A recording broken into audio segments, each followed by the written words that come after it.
Welcome back, everyone, to R2Kast number 12. Today we have Louise Allan of Louise Allan Cattle Grooming Service and a lot more stories to tell as well. If you want to say hello there, Louise. Hello, how are we getting on? Louise has done the kind gesture of actually putting her name on her shirt for us, so don't forget halfway through. Not that I think that would happen. But just before we get into sort of Louise's story and whatnot, guys, if you just want to, well, nobody wants to listen to boring stuff, but if you don't follow me on Facebook and Instagram, check out Rural to Kitchen there.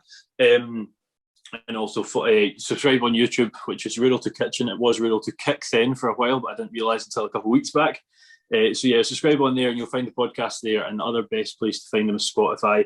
I know Louise has told me she listens to podcasts on Podbean, and there's loads of different ones, and I'm trying to find ways to get them on there. So get in touch with me over whichever medium, comments on YouTube, Facebook, Instagram, and tell me where you find them, and I will do my best to get them over there. But enough of me. Louise, tell us a bit about yourself. What's your sort of background? What's your sort of story up until maybe even if you sort of left school, something like that?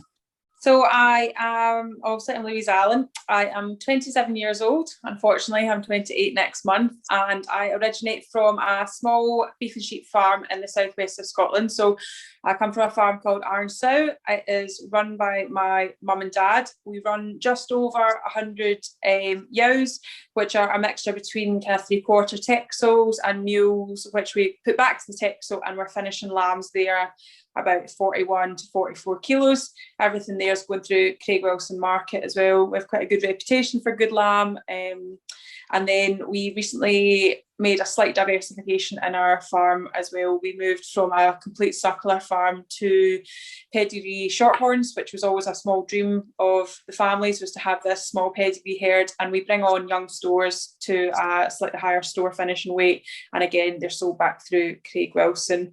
My full-time occupation is I'm head nurse at Love Street Vets in Paisley, and I also run Louise Allan Cattle Grooming Service, which is a self-employed basis service throughout most of Scotland and Northern England, where I offer services of grooming cattle, bringing out young stock, essentially so cattle show and prep as well for sales or on-farm prep. We also offer a service of pre-sale clipping or pre-show clipping, so even if it's just for stores, etc., going into the market, we'll offer a tail, belly and head service there, and the same for housing cattle as well.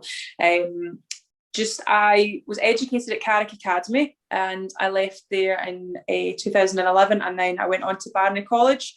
Good old Barney, yay! Down in Dumfries, and that's where I studied veterinary nursing. And when I finished my HNC there, I actually took a short break from vet nursing. I felt for anyone that knows about vet nursing, it's a very, that 2.5 years is you're absolutely focused on nothing but it as well, and it's very time consuming. The placement is grueling, the exams and the dissertation is grueling, and I took a short break and I worked for Cogent UK down in Chester just for a short period, just to get a bit of a break from it, and after 11 months as well, I decided that actually I wanted to come back to vet nursing, but more on a self-employed basis, and that's where I took up locum, and again, that's where I managed to incorporate my cattle grooming business as well, as I could run the two of them along, juggle the two of them along. I don't know if I run them or I juggle them, just side by side. So, but my main love is always going to be cattle. It's always our first thing. My fiance might argue these days and say that sheep is more my thing, but definitely cattle has always come first, and it's certainly something I hope to continue for a long time yet. No, that's it. It's always nice to hear when your fiance's right, isn't it? So it was. I don't know about that. Yeah, not getting into that. You're brought up on a farm. Was it always farming always for you, or no?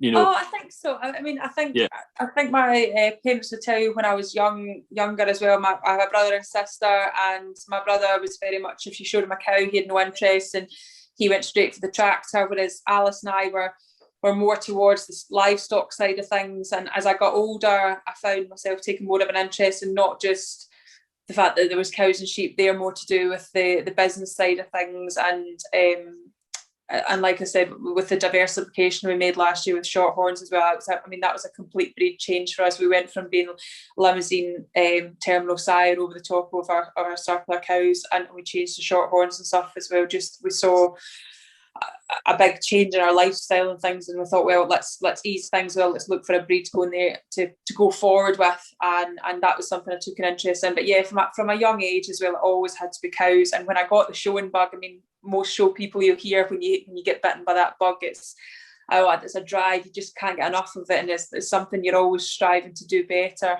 And if you do get to the top, I'm pretty sure all the top breeders are always striving to stay at the top as well. But no, it was never machinery, never anything else. It had to be cows, had to be farming, something of that sort. Yeah, good stuff. And I mean, you sort of covered that you're a cattle groomer and you're a vet nurse. I'll get into the vet nurse in a minute, but I'd quite like to just quickly ask, what did your 9 or 10 months at Cogent involve? It was pretty much semen sales throughout southern Scotland and northern England as well. It's quite a difficult job, and I think the guys that do it full time as well do an amazing job at it.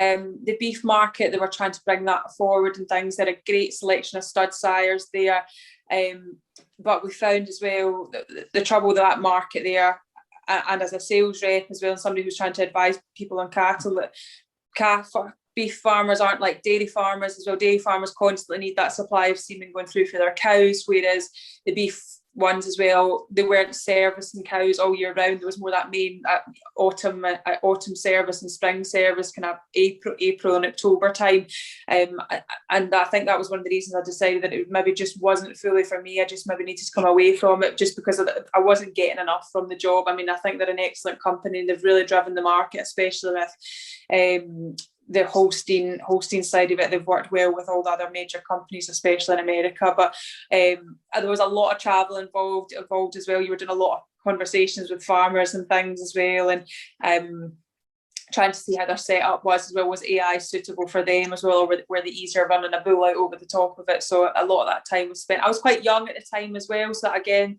that always went against me, I think, sometimes as well, because I was quite young, and some people would see coming on the farm and were like, oh, what is she going to tell me that I don't already know? So again, there was a slight sometimes as well, probably communication barrier nearly as well. But no, I enjoyed my time there.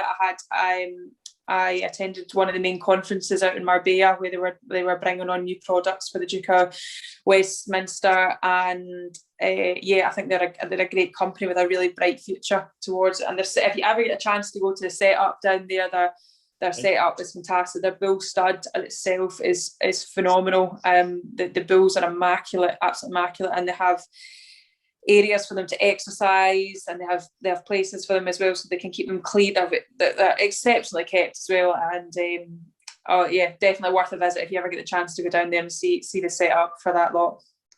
That might be a good one to take our students to. That sounds good. Yeah. Well, the trip to Marbella sounds good as well. But I mean, I want to go one of them myself.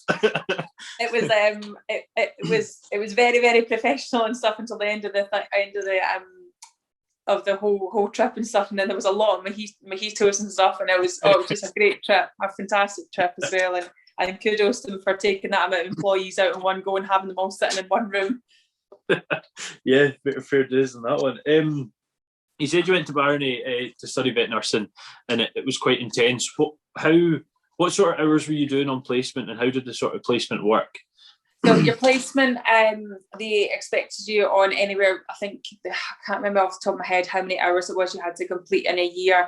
The intensity of it was at that point is that the SRUC had changed then from the main point of dissertation, so where you obviously had to create a dissertation as well to hand in, and they changed it to what was called an NPL with the vet nurse, and that was what they called a nursing progress log.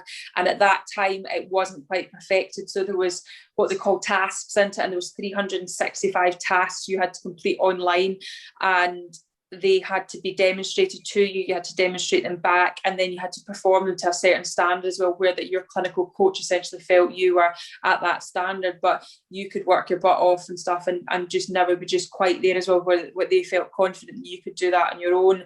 That at the same time as trying to study for exams, and also trying to complete projects and things as well. So you're all given individual projects to complete. I think I did mine on, what did I do mine on? I think mine was on bacterial growth within certain parts of a hospital, like where was actually like where different things did. So you have to work a lot with labs and stuff as well. It was just very, very time consuming. And veterinary itself as well is it's an absolute outstanding profession to be in, veterinary, whether you're a nurse or you're a vet or you're a receptionist or you're an animal care assistant as well. But it's so underappreciated by the general public as well, because the NHS, we have an NHS for humans, and people don't understand with animals as well, that things are expensive and it costs a lot of money, and they don't realise as well that 2.5 years that I didn't sleep for practically, this is what it's come back to, so the knowledge that I gained on that as well, because you're just, especially the nurses, bless them,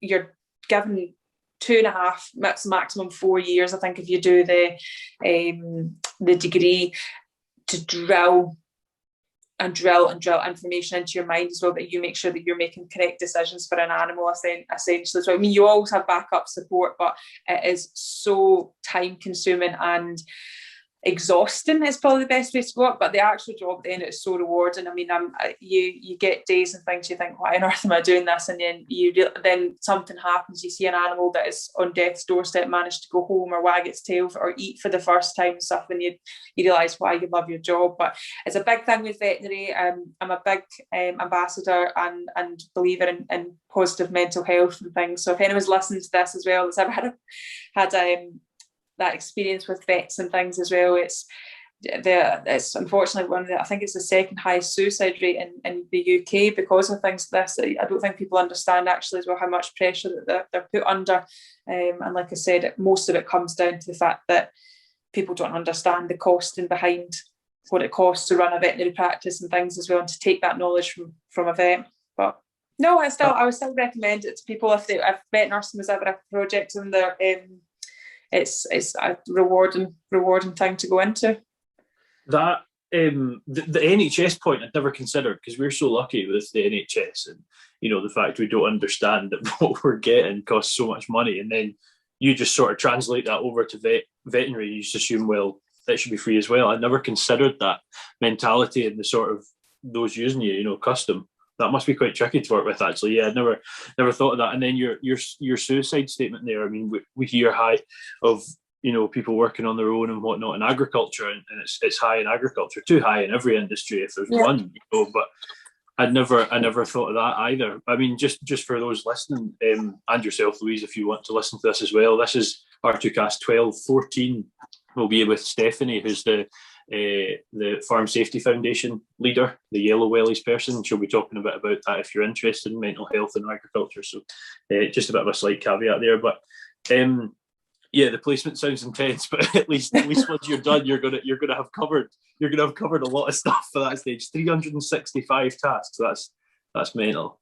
And some of them were duplicated. I remember thinking in one of the sections, I was like, oh yeah, I've got it all complete. And then I looked later on and realised actually it had been duplicated, but into just a slightly different format. I'm like, I could have had this all done in one go and stuff, and then you had to pretty much start again. But they've tweaked it ever so slightly now, and I think the RCBS, which is our main governing body, have looked at it a bit better and realised as well that it was getting to the stage it was putting young nurses under too much pressure and things as well, and they weren't coping well with the fact that there was so much to do in that they weren't focusing on other parts of their studies essentially as well, and were possibly like passing one part but failing the other one. Essentially it should have been a far better balance, but I think they've tweaked it much better, and certainly the clinical coaches are doing a great job with all the young nurses that are coming through, so it's pretty positive. I'm hoping I don't know where all nurses go.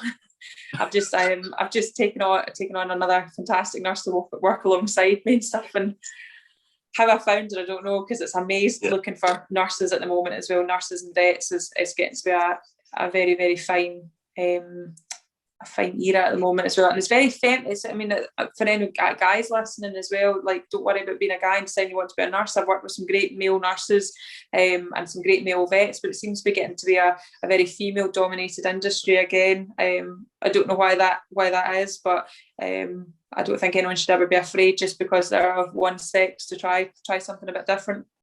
Is there any gender domination in the actual vet side of things, or is it quite split? So I would say about 20 years ago, it was more male dominated, certainly on the large animal side. I mean, I've seen even our farm vets and things as well. Our whole farm practice is now, I'm pretty sure, it's all female dominated, and they are absolutely class. Well, a big shout out to the girls at Robertson and Orr. They are a class service, and Katrina Hasty, who's a lead vet there as well, is one of the most able women I have ever come across. It really doesn't matter what size something is as well. She's got such great technique and nature with clients and with animals and things as well. She's just a fantastic vet. But yeah, over the last 20 years, I would say we've seen this industry go from being very male dominated through to more female. So, and I noticed that I used to work up at the Dick Vet in Edinburgh, and I've done a bit of work at Glasgow, and even then the students are coming through, I would say 65% are female, and only 35% are male. Don't know why it is. Maybe more women realising as well that they can challenge the men to things.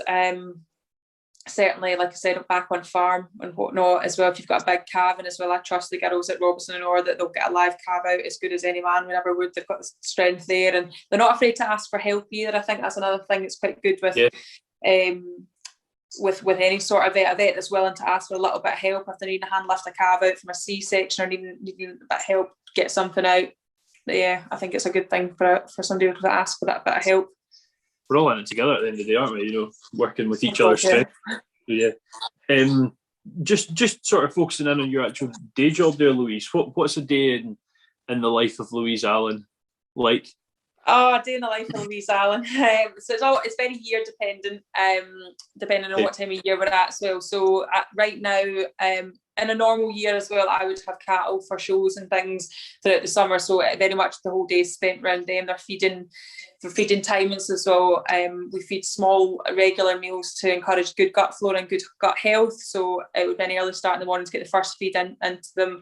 But at the minute as well, it's get up in the morning. I have got a 12-month-old collie pup called Toy. If anyone's on my Facebook, Toy makes a regular appearance on my Facebook.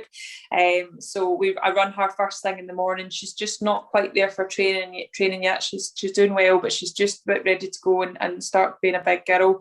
And then if I'm on an early shift, late shift as well, either popping the train up to Paisley, or if I'm on a late shift as well, I'll try and do a few jobs here. Lambing time's a bit different here as well because I'm up early. Andy will go to the hill. I live over at Grimmet now as well, so Andy runs Grimmet Farm for the Campbell family, who are from Glenrath, if anyone's a big chicken fan. I think they're the biggest production of free-range eggs in Europe at the moment. So I would deal with anything that was inside as well, and anything that was in the fields next to the house as well, I kind of try and help out with. And Andy would go to the hill.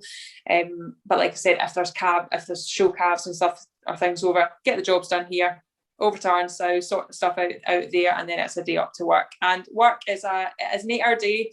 Some people say, oh, that's not a very long day, but when you don't get a lunch break because you're so busy, or you haven't managed to go for a pee because you're so busy, the day seems a lot longer. And then come back in the evening and repeat anything in the evenings again, back out with Toy, or if there's show cattle and stuff there as well. Normally try and have them brushed and blown up at least 2 to 3 times a week, and normally try and do them in the evenings just when they're nice and fresh there. But again, everything's very time dependent between calving and things. We were calving our shorthorns recently, and depending on who was on calving that night, sometimes you were having to get up a bit earlier, go over and have a look at the cows and things, or if Dad was still at work and he noticed something just wasn't right, he'd give you a phone, so one of us would go over and have a look at the cows there as well. But no, it's a very busy day, but I still seem to manage to, I don't know, I still think I get about 6 or 7 hours sleep a night. That's very good then. That's very good. What in the vet practice, you use focus on small and large animals then, I take it? So when I'm is totally a small animal, but I work with a really cool vet called Kath Wilson, who was a farm vet up near, I think she was at Kilbarkin Vets. or just now outskirts of Erskine, and she sees a lot of like kind of exotic things as well. So I've literally seen myself been standing there, and there's a python sitting in the room, and I'm terrified of snakes. I just don't go near it. But we see anything from ferrets, rabbits, rats, hamsters, dogs, cats, guinea pigs, you name it. We'll try and see it as well. I've got some really cool patients that I spend a lot of time with and things. I've tried to build a good kind of clientele with my clients and stuff as well, have more of a good like kind of working relationship with them as well. The biggest thing as well, I think, in an industry like that as well, is that the client has to be able to trust you, and giving them that extra 5 minutes of your day, whether it means taking 5 minutes out of my lunch break, it makes a massive difference. And things. I actually saw what I call my best friend today. It's a little dachshund called Frank, who was a very nervous wee dog when he first came to see me, and we've worked hard with him to make him come right. But he's great. He's a cool dog. Yeah, that must be satisfying, taking them from nervous or unwell to the opposite, you know. Unbelievable. You mentioned toy there. Did you say 12 weeks, Louise? It's about 12 months. It's just 12 months. 12 months. Sorry, I was because you said you were getting them ready to go out, and I was like, God, that's young. But okay, so you're starting to get them out sort of about that year mark, yeah.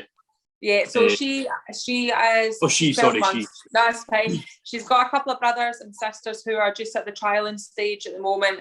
So they're actually already away doing a lot more. But the focus we have for Toy in the future is to be a hill dog as well. So I've spent a lot more time just taking it steady with it. I sometimes get frustrated thinking sometimes should be a bit further on, but luckily we're surrounded by a team of Welshes. So we've got Will Welsh down the road, who has got a huge track record as well of running dogs. There's Billy Welsh over at Beak as well. It was Tony Welsh and Robbie Welsh and things as well. And they've been great as well, because I'm a first time for a dog like this, and they've all said the same thing with her. Just take it steady with her. She's going to be a good hill dog. She needs her time, but she is patience testing.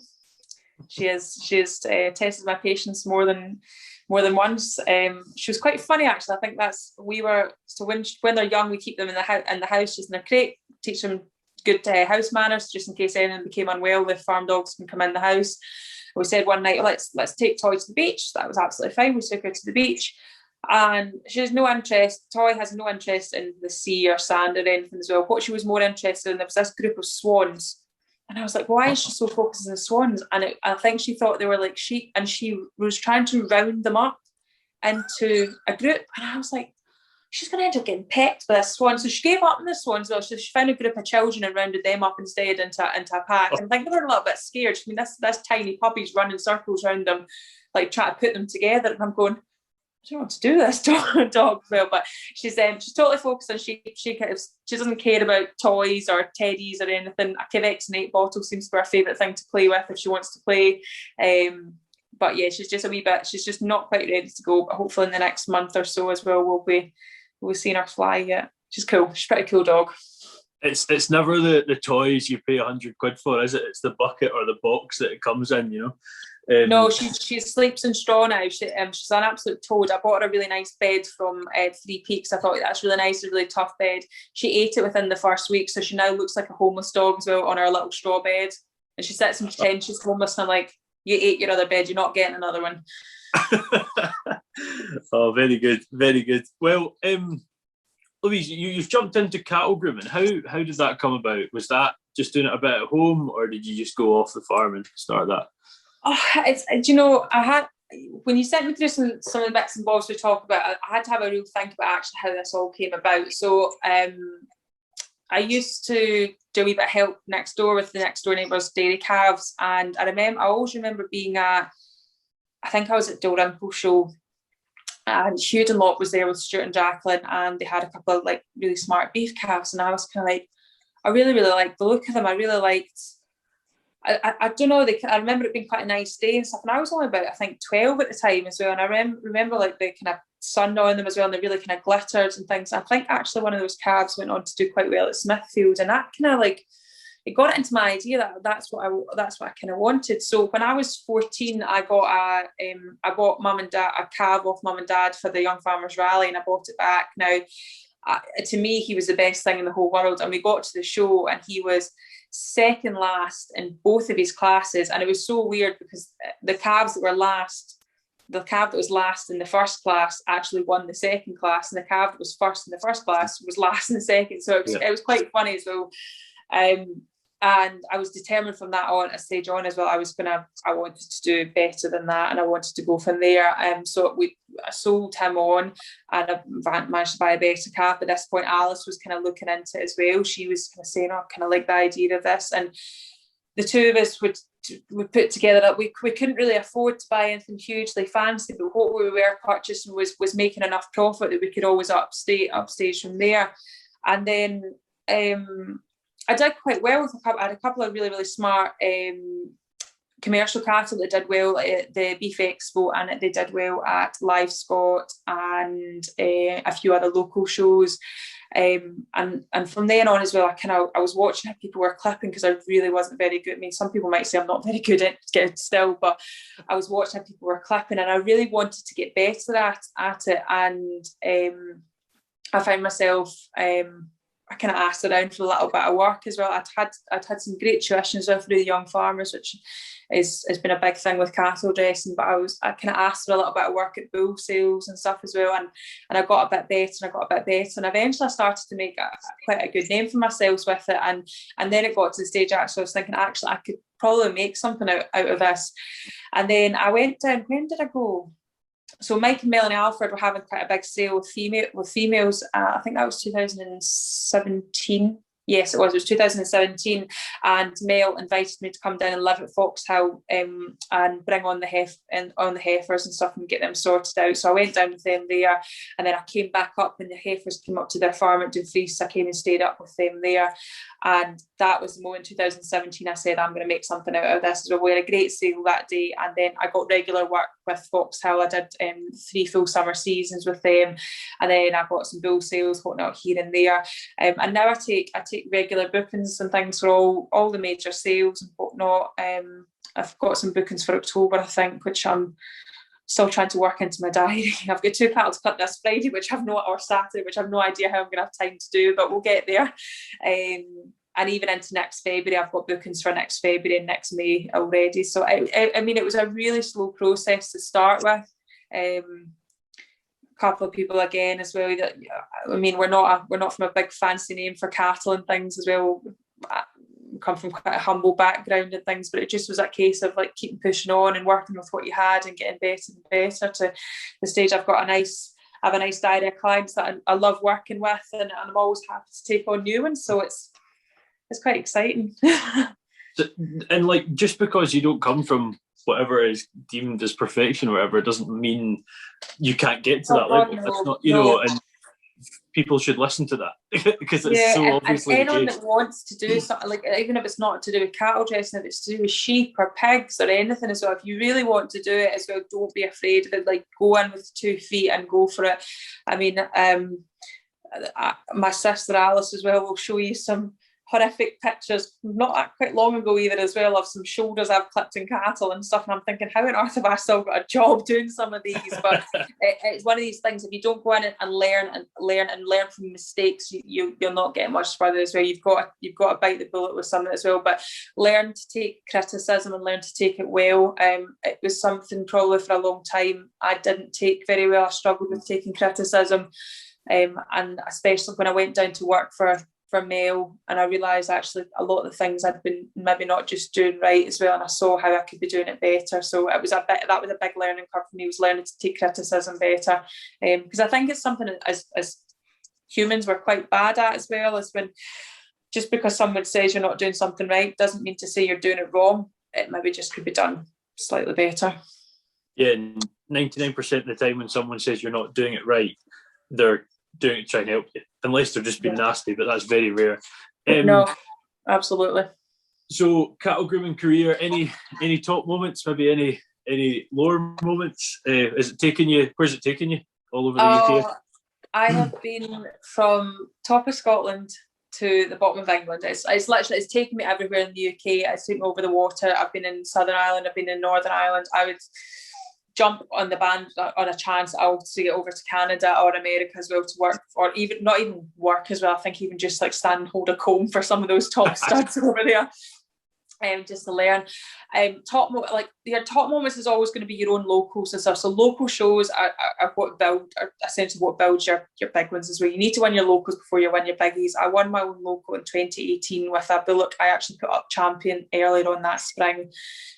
So that was a really, really big moment for me as well, was actually going all the way with the family had shown at that show for straightened for a long time and had never got that far. So that was a really big moment. The year, I think was at 2017 was a terrific year I was working for Mike and Mel, and they were overall interbreed at the Highland with Foxhill Farm Mamma Mia. That was a class moment as well. I can't even describe how that felt to be the person that you knew in the morning you were going to be mucking that heifer out and sorting her feeding and tidying her up and getting the soap back in. And again, kudos to them. They bred a tremendous heifer, and when you work with things like that, so you can't complain about your job. But in the same year, they were champion reserve with the limousines. We had the team of 4. We won that year. The limousines cat team won the team of 4, and that was 2 from the Foxhill Farm stud. It was where was the bull was from Harry Emsley and the cow was from John Graham at Burnbank, and they were, I think it was Archie McGregor was judging that year, and he just said they were just a picture of perfection when they walked away, and that was a real pinnacle moment. And we repeated that actually at 2 or 3 shows as well. I think for the next 3 years I worked for Foxhill, the teams especially as well were full of Foxhill cattle and stuff, and it's a real privilege to bring out cattle like that. It's something I take great pride in, is when somebody hands you a good animal like that as well, you want to do your best for it. To be honest, the other really, really kind of prime moment, the couple I could mention as well, Kilbride Farm Simmentals, that was one of the first herds to take me on to work for them as well, and the Robson family are my second family. Hi mum and dad if you're listening. They brought a terrific team of bulls over, and I think that was also year 2017? I think that might be the year 2017 as well, I can't remember. And they got intermediate champion and reserve intermediate champion, and the bulls sold back to back for 22,000 and 15,000. So that was a big moment. But again, going back to it with you can have all these big successes and things as well, and it's great turning out these as well. But when it comes to stock as well, being able to bring out your own as well and do well is also a nice moment too. So I'm hoping in the future as well, our little herd of shorthorns and stuff, we've got a couple of special calves this year, so I'm hoping in the future we'll see something nice coming off them again and stuff. But yeah, I could sit and talk about top moments all day. Oh, but maybe one of my top moments was our local show. I met my fiance at my local show. I was really, really drunk. Didn't realise who he was until 4 years later on, and I was like, I've got a picture of you in my phone. I don't know why. Apparently 4 years before I'd taken a selfie with them. So that's probably should be one of my top showing moments as well. You got it in there. I'll maybe edit this so it looks like you said that first. I think he's probably listening. He's going, "What are you talking about?" Brilliant. You've mentioned shows there, and you said the sort of the local one's almost the best. And I'm not in the show circuit. All we show at is we show some Texel sheep at our local show, Arran, and then we go up to Mid Argyll, and we won it in 2012. And what an amazing feeling it was winning your local show. So yeah, I couldn't agree more. But moving on to shows, how has the lack of them the last couple of years impacted you? Oh, majorly. Absolutely. I'm not even going to try and lie. So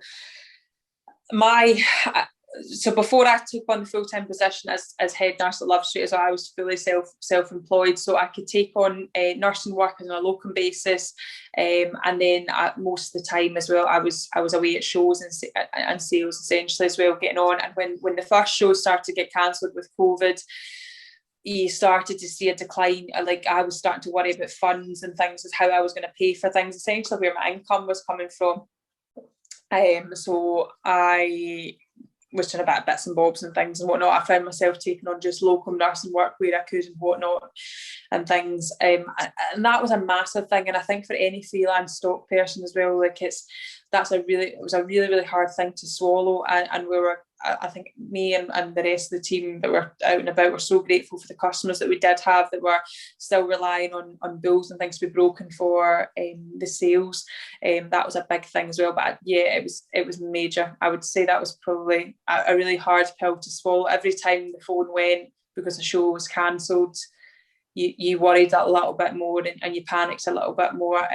And luckily, the markets managed to get the sales back up and going. I mean, I know United Auctions were running theirs online for a little while, and then by the October they were back up and going with the actual public sale, and the same with H&H, and that was a big thing as well to get them back going again. I would say COVID, I think, when it came to the shows as well, was when every time a show got cancelled as well, you realise that your social calendar was dwindling away, and it was that lack of human contact as well, I think, was a big thing for a lot of people.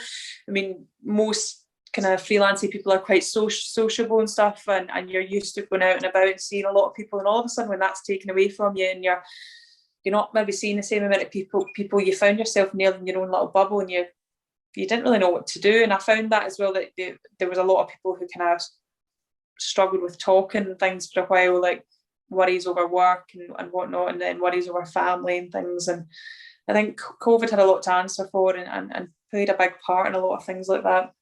So yeah, not fun. Yeah, and I've actually asked most folk that, and the main thing for most people has been missing that social aspect and the good crack around it and whatnot. And I know for yourself that's a massive part of it. It's a massive part for myself. But I wanted to ask you that because I knew actually it's your job. It wasn't just the fun side of things. But yeah, I mean, one thing about the markets that's positive really for the whole is how prices have went since COVID. But yeah, and it's good to see.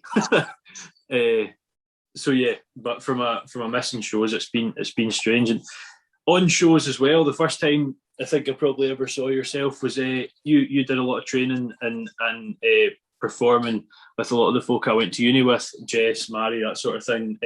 Tug of War. Could you tell us a bit about Tug of War, how you get into that? So that all came back. That was Young Farmers, and again, I thought I would go along, and I was like, oh yeah, I'm going to be really good at this. And you suddenly realise that you are not very good at this. And so Ayr that year was training alongside Comores, and we were always second to Comores. We could not get by in any of the competitions until the Highland, and it came to Ayr and Comores in the final. Mary was on my team that year, or was the year after, I can't remember. And we ended up just coming up above Comores and stuff. We ended up winning it, and again, that was another thing. Tug of war really gets you hooked onto it. So from then on, the tug of war kind of developed. I was doing quite a lot with Young Farmers, and then I wanted to go on a little bit further, so I joined Ayrshire Tug of War Club, and we were training with them anyway. I thought, well, if I'm going there, I might as well join the club. And we started going to the Scottish competitions, and again, you thought your team was pretty good, and then we went to the British and Irish, and you realised actually no, we've got a lot of work to do. And so our coach is Colin Montgomery. He's at Laura Bar, and he has taken a team of 8 women, and he has took them from a level where we were Young Farmers and stuff as well to now we've got 2 European titles, a world title, back-to-back British and Irish titles and stuff. And you think all that stems from Young Farmers and stuff, thinking it was all okay. I mean, I've travelled, I've been in Sweden, I've been in Germany, I've been in South Africa. The Worlds was supposed to be in the Basque country last year, and I cancelled obviously due to COVID. But again, another sport that a lot of people think is just big burly men coming out the beer tent and stuff, and it's very precise, and there's an exact formula to it as well. But a terrific sport, really, really good sport, and I would highly recommend to anyone who wanted to have a go for that. It's great. Yeah, another good one. Yeah, that's got to be some of the top moments where you're literally a world champion or something like that.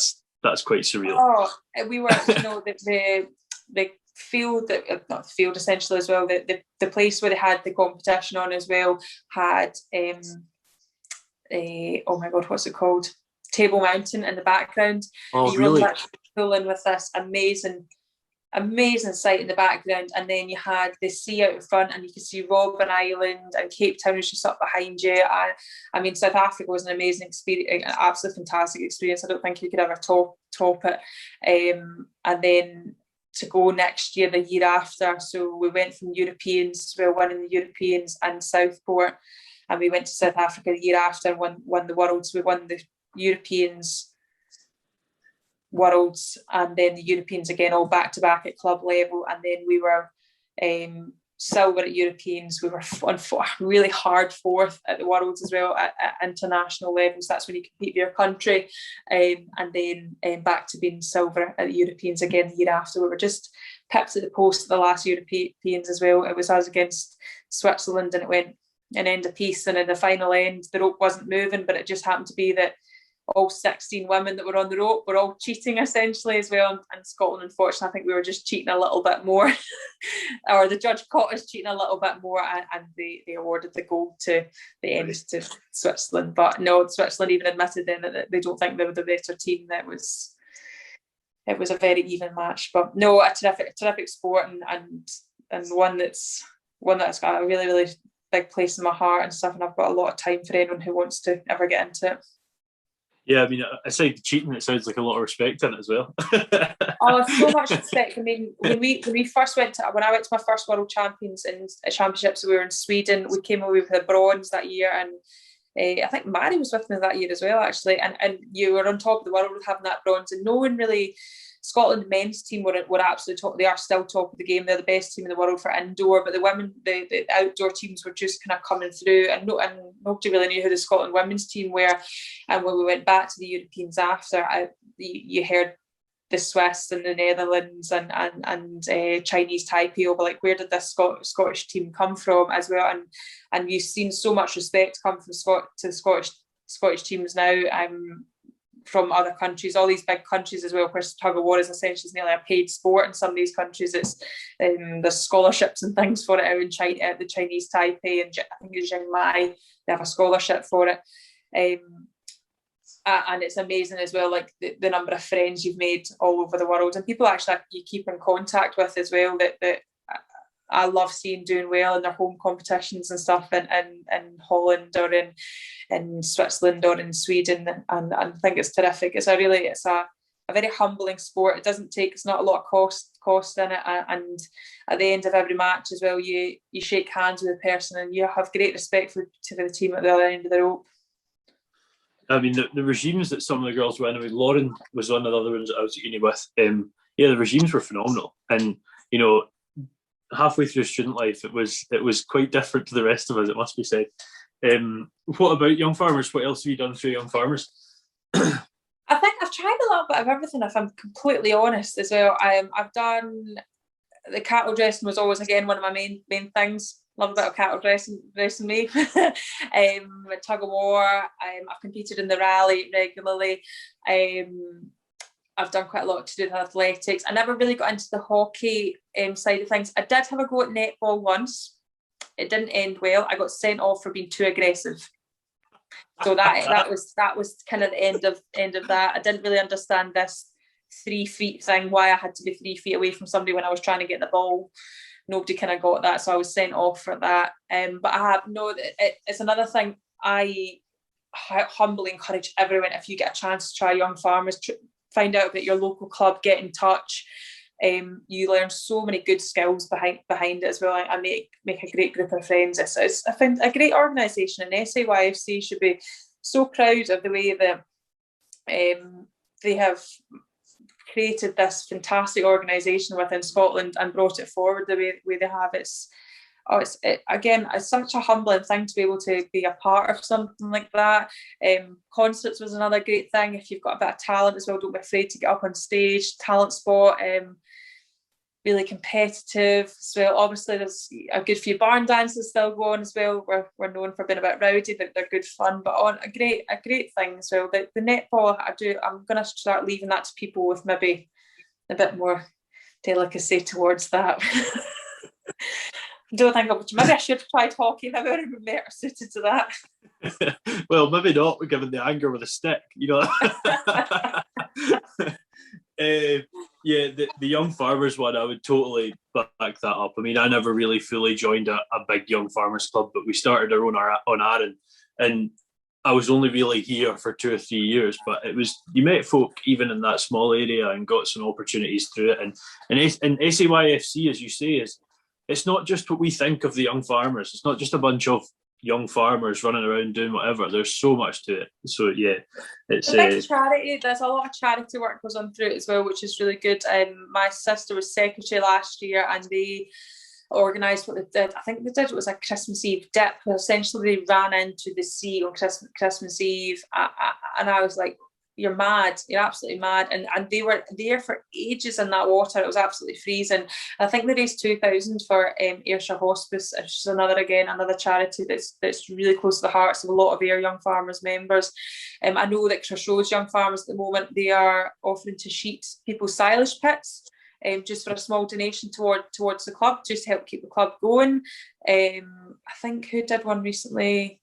Was a Comores did a charity thing recently. There's always something going on. Ayr's just finished an 80 marathons for 80 years there, and that was a terrific success. I think they managed all 80 of them, but there's always something going on. It doesn't matter what it is. I know that there's handicrafts and things going on behind the scenes at the minute in preparation for rally. So it might look quiet on social media or the websites and stuff for a while as well, but you will find that there's always something in behind that's happening, something brewing all the time. Yeah. I mean, we mentioned mental health earlier in the podcast. R2Kast campaign run by SAYFC. Yeah, there's loads of stuff going on. They're great. We've kind of really went around the house just there, Louise. We've covered your sort of whole story, I think. Unless, have you got anything else that I might have missed out on? Have you got anything you want to tell us about? I don't really think so. I mean, there's I could, as everyone knows, I'm a complete chatterbox. I would talk to my own shadow. But I think the biggest thing as well when it comes to your career choice, like I said, I'm a vet nurse, and then anything you want to do on side of that as well is take everything if you get a chance, take it as well, and especially things like when it comes to livestock and things as well. I was always a very wise man once told me when it came to livestock, he says, always remember the phrase, he says, good sheep ain't cheap and cheap sheep ain't good. And he says, whatever you buy, the best that your money can buy at that time, don't buy something just because it seems it's cheap and stuff, and it'll help numbers and stuff as well. If you've got the focus and to buy something, use that funding you've got there and build from there, and take the chances with anything you can get hold of. It's again livestock or job or anything. If you're given that opportunity, try and jump in and take it. I hope to see as many young females coming on in the industry of cattle grooming before long. There's some great young girls coming on at the moment. I've worked with some the Duncan girls that are John Dyke's daughters up in Stirling, are two girls that are really coming on well. Lindsay Nelson from Fife, she's another young lady that's coming on superbly. Hannah Murray through in Northumberland. It's just taking it all in it. I could name so many young females and stuff that's coming on as well. But yeah, and again, young men as well at the same time are coming through. Don't be afraid. Don't be afraid to keep challenging and keep going on. No, I think it's an industry that's looking strong. I don't know how you feel about you. You said about lamb prices and beef prices earlier on. They're expensive and long may it continue. So I hope that there's still an industry here in 50 years to come that we can still go forward with.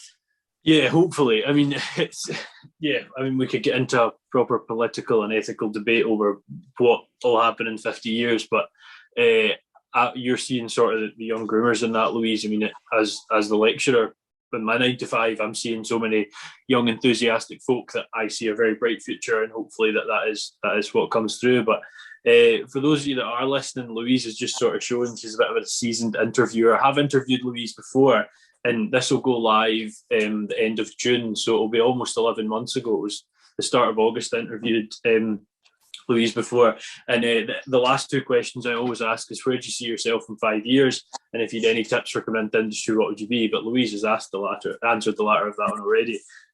So yeah, where do you see yourself in 5 years, Louise? What's the plans for that? I hope to still be going strong with the cattle, whether life. Some people may know I'm getting married at the end of this year, and obviously a family is always something to always look at as well. But I hope to, even if I've got a family or whatnot as well, still be going strong with the cattle as well. Whether Alice takes a bit more of it on as well. She's got a great wee girl and something. She's coming on to a wee girl. She'll hate me for saying that. She's coming on so well, but I just hope that's still something that's going on well.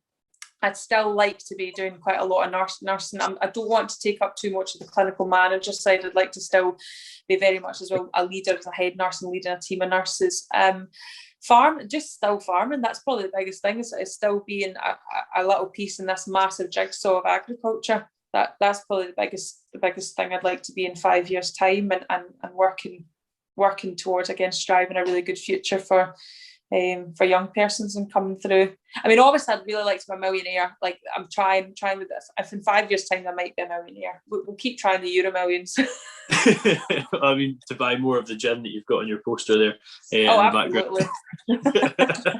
Well, to be honest, I think most folks sort of go along the lines of, sitting with my feet up in the Caribbean with a mojito or something like that. But you've done Marbella with a mojito, so why work back? There's more than one. I did assume that. I didn't think I'd get into it. That all sounds good. But yeah, I appreciate you coming on. It's been good to chat. So that's the first time we've really had a discussion face to face.